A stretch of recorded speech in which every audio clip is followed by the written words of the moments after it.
Proverbs 5. Phase 1.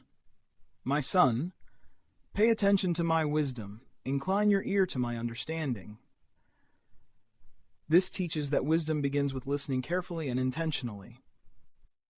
2. That you may preserve discretion and your lips may guard knowledge. This is saying that applying wisdom requires self-control and thoughtful speech. For the lips of a forbidden woman drip honey, and her speech is smoother than oil. This teaches that temptation often appears sweet, attractive, and convincing.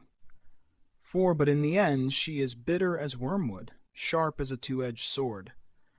This is saying that indulgence in sin, no matter how appealing, ultimately brings harm and destruction. 5. Her feet go down to death. Her steps follow the path to Sheol.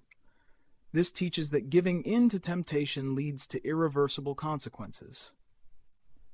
She gives no thought to the path of life. Her ways are unstable, but she does not know it. This is saying that destructive choices are often blind to the danger they carry. 7. Now therefore, my sons, listen to me, and do not depart from the words of my mouth. This teaches that heeding instruction protects from temptation and moral ruin. 8. Keep your way far from her, and do not go near the door of her house. This is saying that avoidance is the best safeguard against destructive influence. 9. Lest you give your honor to others and your years to the cruel one. This teaches that indulgence in sin costs reputation, dignity, and life opportunity. 10. Lest strangers take their fill of your strength, and your toil goes to the house of a foreigner. This is saying that yielding to temptation can transfer your effort and blessing to others who exploit it. 11. And at the end of your life you groan, when your flesh and body are consumed. This teaches that sin's consequences accumulate and produce regret over time. 12. And say, how I hated instruction, and my heart despised reproof. This is saying that ignoring correction and guidance leads to self-condemnation. 13. I did not listen to the voice of my teachers or incline my ear to my instructors. This teaches that rejecting wisdom has long-term, painful consequences. 14. I have come to the brink of utter ruin in the midst of the assembly and congregation. This is saying that the effects of sin extend beyond the individual to relationships and community. Drink water from your own cistern, flowing water from your own well.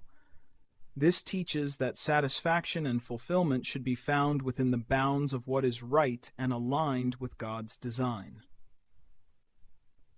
Should your springs be dispersed abroad, streams of water in the streets? This is saying that giving what belongs to you, morally, relationally, or physically, to others improperly leads to loss and shame. 17. Let them be for yourself alone and not for strangers with you. This teaches that what is sacred and entrusted should be preserved and protected. 8. And let your fountain be blessed, and rejoice in the wife of your youth. This is saying that faithfulness and delight in your proper relationship is a source of blessing and life. 19. A loving deer, a graceful doe. Let her breasts fill you at all times with delight. Be intoxicated always in her love. This teaches that proper, God-aligned desire brings joy, satisfaction, and intimacy without the cost of sin. 20. Why should you, my son, be intoxicated with a forbidden woman and embrace the bosom of another? This is saying that temptation outside God's design is destructive and pointless. 21. For the ways of a man are before the eyes of the Lord, and he ponders all his paths. This teaches that God observes intentions and actions. Nothing escapes divine scrutiny. 22. The iniquities of the wicked ensnare him, and he is held fast in the cords of his sin. This is saying that sin itself traps and enslaves those who pursue it. 23. He dies for lack of discipline, and because of his great folly he is lost. This teaches that failure to heed instruction and avoid temptation leads to ultimate ruin. Proverbs 5, Phase 2. Historical and cultural anchorings. Proverbs 5 is set in the social and familial context of ancient Israel where sexual fidelity, reputation, and family stability were paramount. The warnings about the forbidden woman reflect societal realities. Adultery could destroy households, inheritance, and social trust. The chapter communicates practical cause and effect. Indulgence in temptation brings shame, loss of honor, and spiritual destruction. Imagery of wells, cisterns, and fountains would have resonated with a culture for whom water sources symbolized life sustenance and boundaries, emphasizing the sacredness of what is entrusted and proper. Modern application. In today's culture, Proverbs 5 warns against all forms of temptation that promise immediate pleasure or gain, but carry hidden costs: sexual, relational, material, or moral. The forbidden woman serves as a metaphor for any alluring sin or destructive influence that draws a person away from God's design. Faithfulness, self-control, and delight in God-aligned relationships remain essential.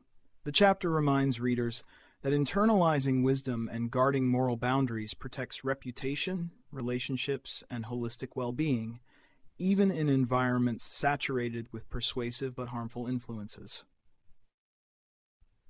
Linguistic anchorings. The Hebrew text uses vivid imagery, metaphor, and parallelism to highlight contrasts between the alluring but destructive paths of the wicked and the blessed paths of the righteous. Words such as nashim zarot, foreign adulterous women, mayim, waters, and shekel, value metaphorically for honor, reinforce relational, ethical, and practical consequences. The Veritas 365 translation preserves these contrasts, rendering the cautionary metaphors in modern, accessible language without softening the moral or spiritual weight of the text. Theological anchorings. Theologically, Proverbs 5 asserts that God actively observes human behavior and intentions. Sin is not only morally wrong, but also spiritually and practically destructive. Fidelity, moral integrity, and wisdom-aligned choices invite blessing and protection. God's design for sexuality, relationships, and ethical behavior is presented as life-giving, while deviation leads to entrapment, shame, and eventual ruin. The chapter reinforces that human delight and satisfaction are safest and most enduring when aligned with divine order. Key themes. Temptation as a broad metaphor applies to all sins that promise pleasure or gain. Active avoidance, proactive distancing from destructive influences, protects life and integrity. Faithfulness, proper relationships bring blessing, satisfaction, and stability. Consequences of indulgence. Sin produces loss, regret, and entanglement. Divine oversight.